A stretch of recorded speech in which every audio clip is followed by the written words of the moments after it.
falha frenos, né? Muito bom com a situação. Olá, tudo bem?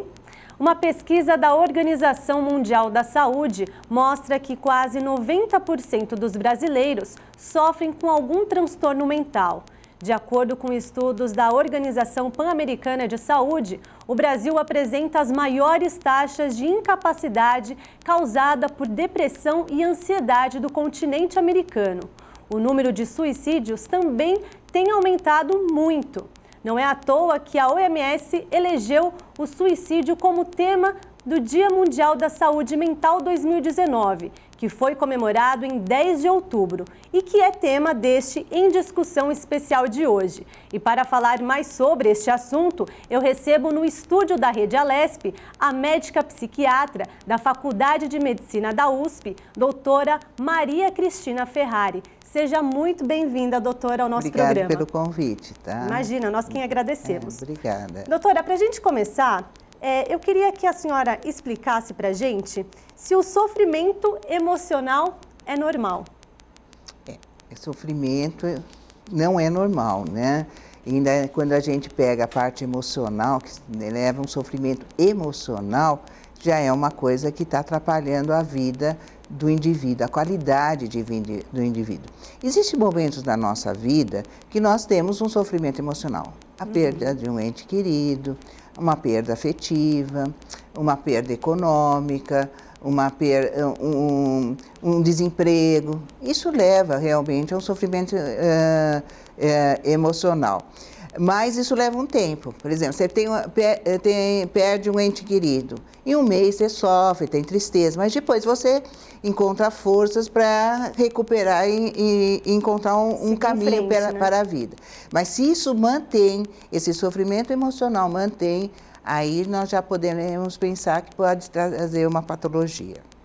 Doutora, o ambiente de trabalho acho que também é um dos maiores causadores aí de depressão, né? A senhora acha que ele tem afetado a saúde mental das pessoas? Eu acho um todo, né? O ambiente de trabalho e o desemprego, né? Hoje nós estamos vivendo um mundo de desemprego muito grande. Eu vejo no meu consultório, eu estou com 2 casos de pacientes desempregados há anos. Então, isso leva muita angústia, porque além de estar desempregado, o poder econômico já cai muito e, além de tudo, cada ano que passa, eles vão ficando com mais idade e a possibilidade de emprego torna-se cada vez menor. Então, isso cria muita angústia, muita depressão. Dentro do ambiente de trabalho, tem a famosa síndrome de Burnout, existe também uma angústia muito grande. Primeiro, uma competitividade muito grande. Todas as áreas existe competitividade, né? Eu vivo no ambiente universitário, existe muita competitividade. Pessoal que lida com o mercado financeiro, eles têm que ter metas. Quem trabalha em empresas, e eles têm que ter uma competitividade muito grande, porque também por causa que eles começam a ter medo de perder esse emprego. Porque tem outros que... E hoje a pessoa não é assim, olha, eu gosto de você, você é um bom trabalhador, e eu vou te manter anos e anos. Isso não existe mais. Até você se aposentar, né? Até se aposentar. Isso não existe mais, né? Então, a pessoa é um número. Se você hoje não está bom, você é dispensado, ou pelas máquinas, né? Ou por outra pessoa. Isso dá muita angústia para as pessoas, né? A senhora falou da síndrome de burnout. O que seria essa síndrome, doutora? Então, é o que acontece no ambiente de trabalho, né? Então, existem várias profissões que isso pode desencadear. Por exemplo, profissões mais estressantes. Na minha área, os médicos, né? Principalmente eu lido com a psiquiatria, então eu vivo com as angústias das pessoas, né? Pessoas com suicídio, psicose, automutilação, os cirurgiões dentro das salas cirúrgicas que também lutam pela vida, os intensivistas, os oncologistas, bombeiros, policiais que vivem, né, com a marginalidade. Então, existem profissões muito estressantes. Isso não resta enfermeiro, né, que vive dentro do hospital com as angústias todos os dias. E isso pode desencadear a síndrome. Perfeito. E como que a gente sabe diagnosticar que a gente está com essa síndrome? Então, a síndrome pode levar a vários sintomas. Primeiro, a pessoa pode ter sintomas físicos. Por exemplo, quem estudou pela primeira vez foi um médico analista. Isso em 74. O que ele trabalhava num hospital de pessoas muito carentes e muito enfermas. E ele chegava a trabalhar 20 horas por dia. E ele começou a sentir que ele ficava gripado frequentemente, que ele estava muito cansado, esgotado, irritado. E por isso que aí surgiu a síndrome. E o burnout quer dizer que tem uma implosão interna que leva à destruição do indivíduo. Então, ele pode, no começo, sentir apenas que ele está mais cansado, está pegando gripes frequentes, sintomas físicos. Cefaleia, fibromialgia, que é tão comum, que é aquelas dores musculares na região cervical, né? No ombro, na coluna, dor de cabeça em tensão, que parece que você está com capacete, aquelas angústias, problema gastrointestinal, por exemplo. Hoje mesmo eu estava conversando com uma pessoa, ela estava com síndrome de Crohn. O que é? Diarreia, ficou um mês com diarreia.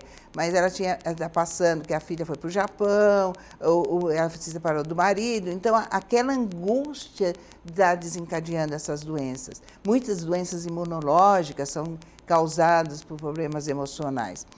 Então, começa a ter esses sintomas físicos, gripes frequentes, diarreias.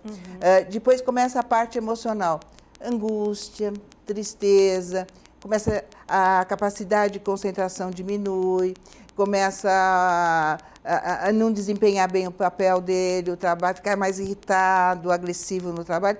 E depois ele vai numa situação que ele não quer mais ir no trabalho. Ele já entra com as licenças, ele quer se ausentar, já não se dedica mais ao trabalho. Então, esses são os passos da síndrome. E como que a gente poderia tratar essa síndrome? Primeiro, melhorar, né, as situações, vamos supor, de uma empresa. Primeiro, melhorar a situação da empresa. Né? Ter uma situação em que pega cada funcionário para exercer aquilo que ele gosta. Porque você, por exemplo, eu sempre trabalhei muito, mas eu adoro a minha profissão. Então, é uma coisa que você pode sentir cansaço, mas você faz aquilo com prazer. Então, procurar que cada profissional faça aquilo com prazer. Isso é uma coisa muito importante. Não adianta, tem pessoas, chefes, que vão dar determinadas funções para uma pessoa que ela não gosta. Então, ela tem que fazer. Eu estou com uma paciente assim, ela gosta de uma coisa, ele dá outra coisa para ela fazer. Torna-se horrível o trabalho dela. Exatamente. Então, ele tem que entender a personalidade, a capacidade do funcionário. Porque, às vezes, para aquela tarefa, aquele funcionário não é tão bom, mas para outra tarefa, ele é excelente. Aproveitá-lo naquela tarefa que ele é bom. Outra coisa, esses chefes, tem chefes que são muito dominadores, exigentes, né? Chegou 5 minutos atrasado, fecha a porta. Eu acho assim, que a gente tem que ser mais maleável. Eu já fui anos chefes lá do HC, fui assessora do Estado. A gente tem que ser um pouco maleável, tudo na vida tem... Descontrair às vezes. Né? Pode ficar atrasado, não é sempre, né? Mas não é o trânsito. Então, eu acho que não tem que ter essa rigidez, né? E outra coisa, impedir, né, dentro de um ambiente de trabalho, essa coisa de ciúmes. Tem muito chefe que gosta mais de um e desencadeia uma ciumeira entre os colegas, uma competitividade. E uma situação, então, né? Isso cria tensão no ambiente. Então, criar um ambiente mais tranquilo, serem remunerados de acordo, né? Você vê, eu tenho professores que trabalham na prefeitura, no estado, ganham tão pouco, então eles já não se dedicam tanto, embora eu não acho que a gente tem que trabalhar de acordo com o salário, já que está no trabalho tem que ganhar a mesma coisa. Mas a gente vê assim um descaso, né? Então, conhecer um salário digno, eu acho que isso já melhoraria muito a situação. Mas quando a situação, eu já tive vários casos, né? A situação se torna insuportável, aí tem que procurar um profissional. Exatamente, até porque a senhora pegou num ponto, doutora, a questão do trabalho. Às vezes a pessoa está precisando do emprego, não tem como escolher aquele trabalho que ela desejaria. Como que ela deve proceder? Escolheu ir para uma área que ela goste, mas com um salário um pouco menor, para tentar ser mais feliz dentro do ambiente de trabalho? Qual que é o conselho que a senhora daria? Hoje, com o desemprego alto como está, acho que a primeira coisa é conseguir um bom trabalho, né? Porque as pessoas precisam trabalhar. Eu vejo os homens, né, no meu consultório que estão sem trabalhar, é muito angustiante. O desemprego é uma coisa muito, muito ruim, é um sofrimento muito grande. Então, a gente tem que trabalhar, e encontrar a melhor maneira possível, dentro do trabalho, que o satisfaz. Eu tenho um paciente que vai muito de acordo com a sua pergunta. Ele trabalhava numa empresa pública.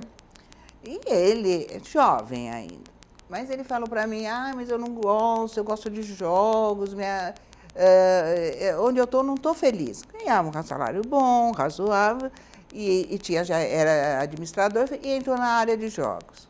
Aí fez a faculdade de jogos, tudo. E agora não arruma um emprego, que é muito difícil. Quer dizer, ele procurou algo como você falou, é uma coisa que ele adora, jogas. Ele joga, tinha um bom emprego, estável, que tinha entrado para o concurso, tranquilo, ganhava bem para ele. Aí ele quis tentar o que ele era apaixonado, que era jogos. Hoje não tem emprego, então ele está com 2 faculdades boas, ele é formado em boas faculdades, e não consegue emprego. Então ele está com um quadro depressivo sério. Pois é complicado, né, doutora? É complicado. Doutora, agora vamos falar um pouquinho sobre as desilusões amorosas, né? Elas podem também afetar a saúde mental, doutora? Sem dúvida, né? A gente pega, né, desde antes das ilusões amorosas, né, até o rompimento total. Por exemplo, ontem mesmo, eu atendi um paciente com muita depressão, porque ele está com grandes crises no casamento, muitas brigas. E ele, nossa, né, está muito deprimido, porque qualquer coisa é uma irritabilidade, os dois brigam constantemente. Isso já vai aumentando a depressão. E o rompimento de um relacionamento afetivo, realmente, na grande maioria, se existe amor, se existe um vínculo, leva realmente à depressão. E é interessante, eu vejo muito mais nos homens. Quando eles têm um rompimento afetivo de alguém que eles gostam muito, eles entram geralmente num quadro depressivo. Eu já tive vários casos. Vamos falar um pouquinho, então, doutora, o que é de fato a depressão? O que causa isso? Acho que pode ser milhares de coisas, mas como a gente entrou agora no tema de desilusões amorosas, qual é o ponto que mais se destaca aí? Olha, depressão é uma doença, principalmente, né? E é uma doença de um transtorno do humor. É o humor que está afetado. Então, se é o humor que está afetado, então o humor vai estar alterado. Então, o indivíduo entra num quadro de tristeza profunda. Dentro da tristeza profunda, ele entra no pessimismo muito grande, falta de perspectiva de futuro, numa anedonia. O que é anedonia? É a falta de prazer pelas coisas, uma angústia muito grande. Eu tive uma paciente que dizia, parece que eu tenho uma mão de ferro comprimindo o meu coração. Então, é uma angústia muito grande, ver tudo negro, uma culpa muito grande. Uma paciente agora, ela é super bem casada, uma graça de moça, ela fala, mas eu tenho muita culpa, eu estou sofrendo muito. Nem tem nada para ter tanta culpa, mas ela sofre essa culpa. Aí eles vão para... Hoje em dia é muito comum a automutilação, principalmente nos jovens. O que a gente vê de jovens se automutilando é muito alto. E, em último caso, o suicídio, né? Muito alto. E também, principalmente nos adolescentes e jovens, a depressão leva a 20% dos casos de drogaditos. Eu acho mais, isso eles falam estatisticamente. É devido à depressão. Caramba. E o álcool também, né? Sim. Doutora, tem como a gente destacar, por exemplo, a diferença entre a depressão e a tristeza normal? Porque as pessoas podem confundir, né, os sintomas. Tristeza todos nós temos, né? Quem passa por essa vida sem ter tristeza, né? Então, é aquilo que eu falei no início. Você tem a morte de um ente querido. É lógico, né? Se você não tem distúrbio de caráter, você vai sofrer. Perde um emprego, o desemprego, né? Um rompimento afetivo. Isso tudo nós temos tristeza, é normal, é um sentimento normal. como é o sentimento de alegria, o sentimento de inveja, de ciúmes, de raiva. Todo ser humano tem esse sentimento. Acho que quase todo dia, né, todo doutora? dia, todas as horas. Então, nós temos que colocar na balança, né? Agora, quando isso atrapalha a sua vida, quando isso você impede de você ter uma vida no seu trabalho, na sua vida social, na sua vida afetiva, e de viver mesmo, porque eu tenho casos de depressivo que vivem o dia inteiro na cama. Né? Eles não saem, não conseguem mais dormir, não conseguem mais comer, não conseguem mais tomar banho. Então, aí já é uma doença, né? Com certeza. E quais são as formas para tratar a depressão? Primeiro tem que procurar um bom profissional, né? E depressão Perfeito. É uma coisa importante, tem que procurar um psiquiatra. E o que acontece é que muita gente vai procurar psicólogo. Agora, o que acontece? O psicólogo não é médico, isso é uma coisa muito importante. Quem é médico é o psiquiatra. Então, o psiquiatra trata das doenças, e depressão é uma doença séria. Então, tem que procurar o psiquiatra. Agora, o psicólogo pode ajudar o psiquiatra, porque a gente trata com remédio, grande maioria, nós temos um arsenal imenso de antidepressivos, hoje é fácil tratar a depressão, e geralmente, como a depressão tem problemas emocionais, nós usamos mãos também da psicoterapia. A psicoterapia pode ser feita tanto pelo psiquiatra como pelo psicólogo. E a depressão, ela pode, uma curiosidade agora, tá, doutora? Ela pode ser genética? Sim. Pode? A depressão é genética. Tem famílias que eu tratei. Eu tratei de avó, dos filhos, dos sobrinhos. Hoje eu trato, por exemplo, um paciente que eu trato dele, já tratei da mãe, do pai, do irmão, da avó, do tio, do primo. A família toda é depressiva. Mas Nossa. Eles são uma família maravilhosa, porque eles percebem que tem a depressão, tratam e todos cresceram, né? Todos são. O pai dele é diretor de uma multinacional, o tio é um procurador, o primo hoje está na Suécia, é um diretor de uma empresa importante na Suécia. Então, são pessoas que mesmo com a doença bem tratada, eles cresceram na vida. É genético, tem um fator genético. E você, por estar na área, doutora, é mais homens ou mulheres que sofrem com a depressão? Mais mulheres. Mais mulheres? Mais mulheres. Tem o fator hormonal. Como outro dia fiz uma entrevista aqui, que o fator hormonal para a esquizofrenia ajuda. Então, é menos mulheres. Na depressão é o contrário. O hormônio faz as mulheres ter mais depressão. Por isso tem a famosa TPM. Exatamente. Então, na TPM, mesmo assim, pessoas que não têm depressão ficam mais irritadas, agressivas, né? É a famosa TPM. Então, o hormônio faz aumentar a depressão nas mulheres. Por isso que é muito mais comum a depressão nas mulheres do que nos homens. Na menopausa, como os hormônios nas mulheres caem, elas têm aquela depressão da menopausa, mas aí se você fazer estatisticamente na mesma idade os homens, aí já não, aí é igual. Começa a igualar. Igualar, porque ela não tem a proteção, não tem o hormônio que desencadeia a depressão. Doutora, a desencadeia depressão... não, ajuda, né, a ter mais depressão. E a depressão, ela tem cura? Não. Não tem? Não tem cura. Essa pessoa vai precisar de um tratamento a vida toda. Eu sempre falo para os meus pacientes, é igual uma diabetes. Bem tratado, você vai viver, você tem diabetes, bem tratado, você vai viver durante 100 anos. E bem, você não vai ter crises hipoglicêmicas à noite, que você pode morrer.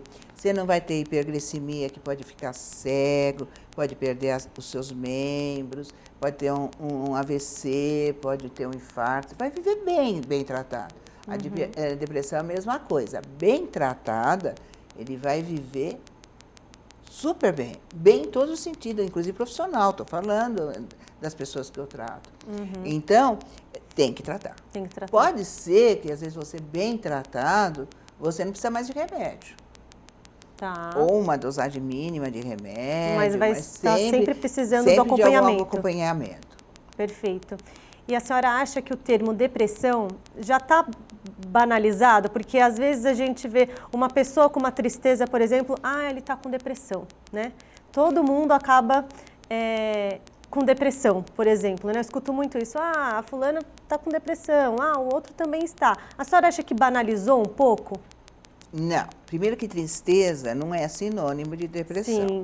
Né? Tristeza é um dos sintomas da depressão. Eu que sou psiquiatra infantil, por exemplo, que trato de criança, às vezes a criança não tem tristeza. Ela demonstra que ela tem depressão pelo distúrbio de comportamento. Elas ficam mais agitadas, ou ficam isoladas, elas vão caindo o desempenho escolar, ficam mais irritadas. E às vezes ela não tem tristeza. Elas ficam mais agressivas e não tem tristeza. Então, é uma série de sintomas que nós fazemos diagnóstico de depressão. A depressão muito grave chama-se transtorno bipolar, por exemplo. Tá. O transtorno bipolar, ele tem fases de mania, que é de grande excitação, e de depressão, que ele fica muito apático, deitado numa cama. Parece que são duas pessoas duas diferentes. pessoas, né? Mas nessa fase de mania, que parece que ele está super feliz, falando muito, ele aparece todo pintado, as mulheres super pintadas, cheias de bijuterias, faz um monte de compras, uma sexualidade exacerbada, mas ela está numa depressão profunda. Olha. Então, não é a tristeza só que nos faz o diagnóstico de depressão. Depressão é uma doença e uma doença grave. Uma doença em que às vezes ela nem precisa transparecer, né, doutora? Como na criança. Às vezes ele não mostra que ele tá agressivo, ele está irritado, ele está isolado e está com depressão. Perfeito. Agora vamos entrar um pouquinho na questão da ansiedade, doutora. Você pode explicar um pouquinho pra gente o que é ansiedade? Ansiedade, todos nós temos, né? Um pouquinho de ansiedade. Você está esperando. Eu lembro quando meu filho chegou, ele ficou um período na Austrália, e quando nós fomos recebê-los na África, e o avião chegou e saía todo mundo e não aparecia ele, né? Já fiquei ansiosa, é normal isso, né? Então, a gente fica ansioso, a ansiedade é normal. Essa semana mesmo, um paciente chegou para mim e falou: Cristina, sábado eu tenho uma festa de aniversário de um amigo e eu estou muito ansioso. É uma coisa boa. Saudável, né? Mas ele estava ansioso. Então, é saudável. Mas tem pessoas que essa ansiedade ultrapassa. Então, são pessoas que vivem constantemente preocupadas. Já vira uma patologia. A gente vai vendo os graus. Tem pessoas que vivem constantemente preocupadas, constantemente com medo. Então, tem medo. E às vezes, né, a vida nos leva a isso, né? As mães, por exemplo, que têm filhos que vão jovens e adolescentes, né? Então, elas têm medo que os filhos saiam, vão beber muito, não vê a hora que chega, e eles estão naquela fase de, às vezes, não atender celular, bebem muito. E essas preocupações, esse medo, acontece até ficar num nível mais exagerado. Então, tem pessoas que são extremamente ansiosas. Então, elas não conseguem falar em público, elas têm muito medo de se expor. Quando começo a ter que fazer qualquer coisa, uma prova, uma apresentação, começa a suar frio, ter taquicardia, as pernas ficarem inquietas. Então, existe graus. E existe o grau maior, que é o pânico. O que é o pânico? O pânico são crises de ansiedade muito grandes. Então, tem pacientes que eu vejo que eles começam a ter taquicardia, suar frio, ter vertigem, tontura, sensação de desmaio, e eles vão, em primeiro lugar, para o hospital, para o pronto-socorro, porque eles acham que estão tendo infarto. Eu já tive vários casos assim. E isso é uma crise de pânico. Perfeito. E ela pode ser considerada uma doença psicológica, doutora? Ansiedade? A ansiedade, há uma alteração também de noradrenalina, de neurotransmissores, e pode ser um fator emocional e também um fator endógeno. Perfeito. E tem cura? Tem melhoras. Melhoras. Isso. Tá. E como que é o tratamento da ansiedade? Também com medicamentos? Também com medicamento. E se a ansiedade, pânico, por exemplo, tem que fazer também terapia. Perfeito. E é possível determinar um perfil de quem tem tendência a cometer o suicídio, por exemplo? Sim. Existem casos que, por exemplo, que a gente fica sempre de olho. Um deles é o início de uma esquizofrenia, né? O início de esquizofrenia é um dos períodos mais difíceis que o ser humano pode viver. porque ele começa a ficar confuso, há uma desestruturação total do pensamento dele, geralmente são pessoas inteligentes, começa a ver aquela confusão mental, aquela despersonalização, às vezes vozes de comando, né? É muito comum as alucinações auditivas, às vezes vultos que passam perto. Então, é uma desestruturação muito grande. Então, nós temos, e é geralmente jovens, existe grande risco de suicídio nessa época. Outro grande risco de suicídio é a depressão. A depressão, e hoje, né, eu tenho atendido muitos adolescentes, como hoje eles não têm mais amor à vida. É uma coisa muito impressionante, é impressionante o que eu estou vendo. Primeiro, pela falta de toda uma estrutura que dava força para os jovens, porque antigamente os jovens eram mais reprimidos, os pais punham limites, brigavam mais com os filhos, eles tinham poucas coisas, mas eles eram mais felizes, porque eu tenho 40 anos de profissão, então eu conheci bem os jovens. Hoje não, os pais dão liberdade, dão tudo, e eles não são felizes. Então, o que acontece? Eles não acreditam, não tem uma estrutura religiosa, que eu acho super importante. Então, eles não acreditam mais em Deus, em nada. Estou dizendo, claro que eu tenho uma amostra viciada, mas eu tenho vivido muito isso. A estrutura familiar está... Eles não têm mais o respeito pelos pais, não tem mais o diálogo. Não tem o diálogo, não tem limite. As coisas viraram muito mais ter do que ser.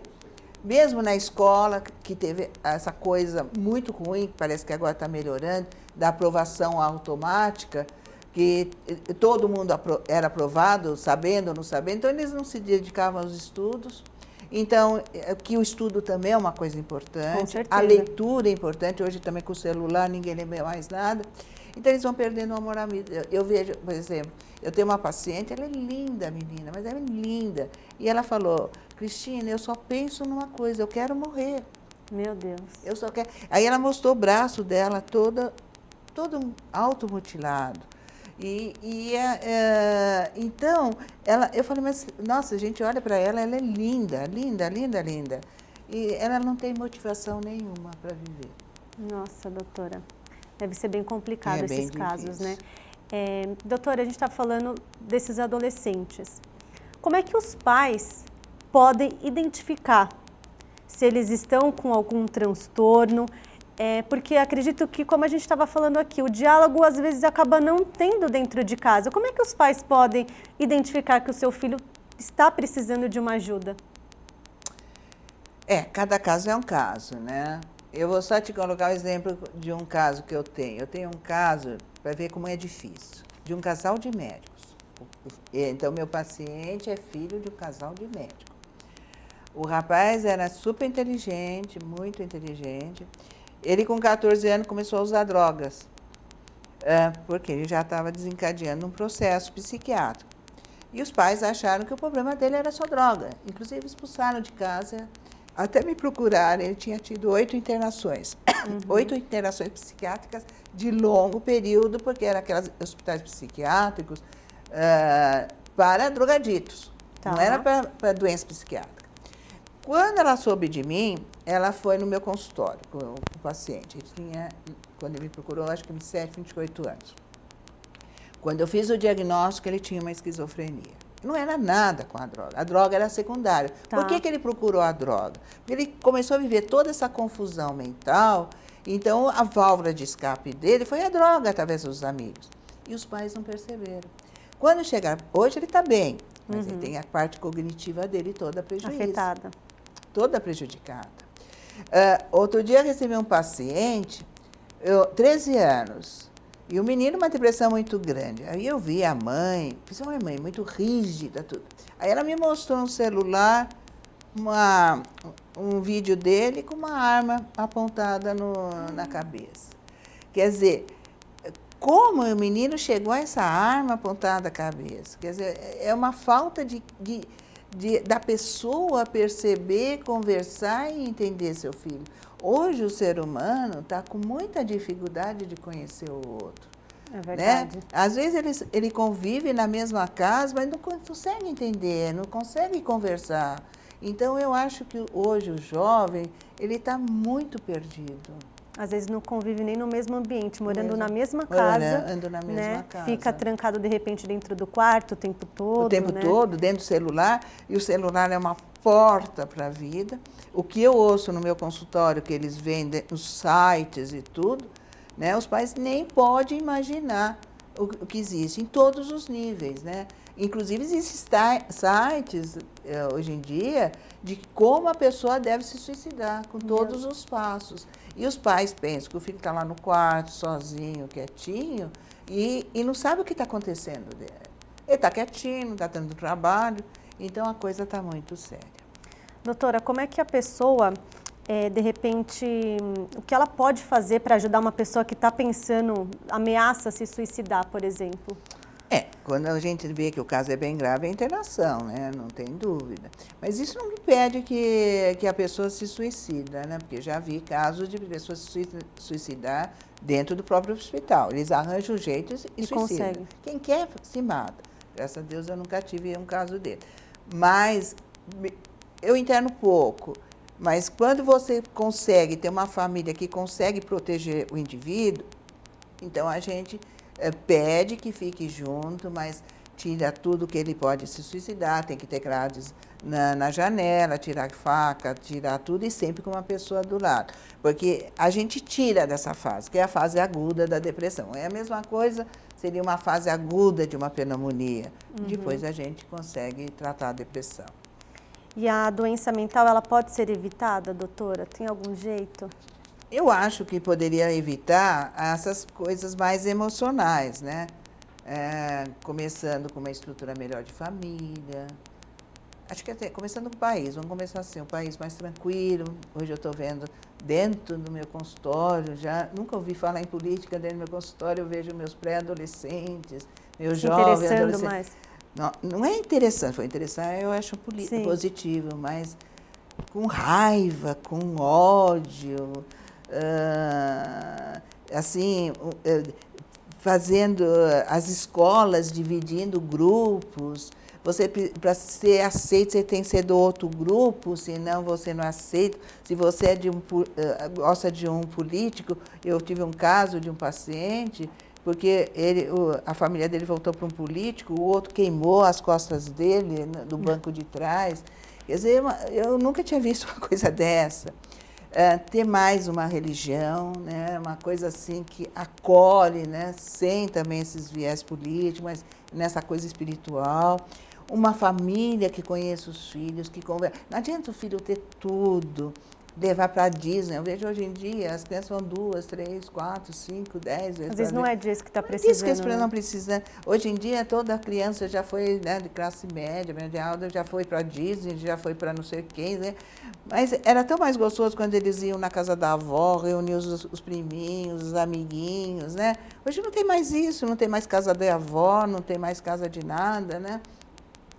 A pessoa só viaja, viaja, viaja. Hoje você vai conversar com alguém, ninguém fala de você, até de doença, não pode falar de doença, não pode falar das suas angústias, porque é assunto negativo, é só viagem. A única coisa que você consegue conversar numa roda de amiga é de viagem, é uma coisa inacreditável isso, fica uma coisa tão superficial o relacionamento. Então, precisa entender, as escolas precisam ensinar, e quando o aluno precisar conversar, mas não essa divisão que hoje em dia está tendo bastante, eu acho que temos que olhar pelas nossas crianças e nossos adolescentes. Então, isso nós podemos evitar. Mas tem doenças que não podem ser evitadas. Por exemplo, tem uma paciente que também, eu estou lembrando, temos os recentes. Uma criança de 8 anos, uma mãe super bacana, autista. Autista, sim, que eu olhei, era um autismo. Aí ela falou, olha, eu fiz o pré-natal certinho, aí eu tenho sempre a mesma pediatra, até os 3 anos eu falava para a pediatra, minha filha não fala, minha filha é diferente, o que você acha? Normal, ela vai falar, vai falar. Aí achei que ela não estava resolvendo, deve ir no neurologista. Aí faziam exames, todos normais, falaram que era normal. 8 anos ela me leva lá com autismo, que qualquer um faria o diagnóstico. Então, ela fez tudo certo. Mas, infelizmente, nada deu certo. Nada deu certo. Então, tem casos que, mesmo se fazendo tudo certo, não tem como resolver. E tem casos, acho que essa coisa emocional, que se mudarmos toda essa estrutura, pode ser que melhore bastante. Doutora, quando que a gente percebe que a gente precisa fazer uma terapia? Isso só o médico pode saber. Só o médico. É como você faz um diagnóstico de câncer, quando você vai fazer um tratamento quimioterápico, só o médico pode indicar a quimioterapia. Só o médico pode indicar uma psicoterapia, um psiquiatra. E agora vamos falar um pouquinho dos remédios, né? Que às vezes até é uma coisa que alguns especialistas concordam, outros não, né? Faz mal tomar remédio para toda a vida? De jeito nenhum, faz mal é a doença. A doença que faz mal. Quando você trata direitinho, eu, por exemplo, meus trabalhos é esquizofrenia. E é esquizofrenia na infância e adolescência, que é uma coisa mais difícil de tratar. Eu tenho pacientes que eu segui desde a minha época de residência. Então, tem mais de 40 anos comigo. Todos estão super bem fisicamente. E tomam uma quantidade imensa de remédio, porque eles têm que tomar uma quantidade de remédio para não ter outros surtos, para não prejudicar ainda mais a parte cognitiva. E eu faço exames cada 6 meses, 1 ano dos meus pacientes. E eles têm muita saúde. Quando você trata direito, usa o remédio na dose certa e com consciência, não faz mal nenhum. Tem que saber o remédio certo, saber quais os efeitos colaterais do remédio. Quando você já descobre, você faz um exame de tireoide, de glicemia, por exemplo, você vai usar o lítio. O lítio tem efeitos colaterais, é muito bom para o transtorno bipolar. Mas se você vê que já tem problema na tireoide, tem problema no rim, você já troca por um outro. Então, você tem que acompanhá-los. E bem acompanhado, eu nunca vi nenhum paciente ter problema por causa da medicamento. Por causa da medicação. Ele tem porque ele não usa o medicamento. Perfeito. Doutora, para a gente encerrar, uma última pergunta que eu queria falar para você. Tem algumas pessoas que talvez não tenham condição, por exemplo, de pagar uma terapia, enfim. Qual o conselho que você dá para essas pessoas que buscam por ajuda, mas talvez não tenham uma condição financeira, por exemplo? Eu acho que isso não justifica, porque nós temos o serviço do SUS, que tem pessoal muito bom, que todo mundo passa por concurso, né? Tem gente muito boa. Tem os convênios também, tem pessoal muito bom. E é a mesma coisa se você me falasse assim, eu tenho câncer, e como que eu poderia resolver sozinho? Só com um bom profissional. Só quem pode receitar uma quimioterapia e tratar, e fazer o tratamento quimioterápico é o médico. Então, só um profissional pode fazer a terapia. Então, seria um psiquiatra, um psicólogo. E hoje tem muita coisa, né? O SUS ajuda bastante. Se a pessoa, tem os hospitais universitários, nós lá no HC, tem pessoal de nível muito bom. Tem a Escola Paulista, que é o Hospital São Paulo. Então, a Santa Casa, tem lugares que as pessoas... e tem as faculdades de psicologia, o Mackenzie tem um pessoal muito bom, a PUC, então tem muito lugar. Então isso não é motivo. A Unip, não é motivo para não buscar ajuda, né? Quero agradecer aqui a doutora Maria Cristina Ferrari. Muito obrigada pela sua presença aqui no programa. Obrigada pelo convite, tá? Imagina. Tá, obrigada, viu? O programa Em Discussão Especial fica por aqui. Se você quiser rever esses e outros programas da Rede Alesp, é só acessar o nosso canal no YouTube. Obrigada pela sua audiência e até o próximo encontro.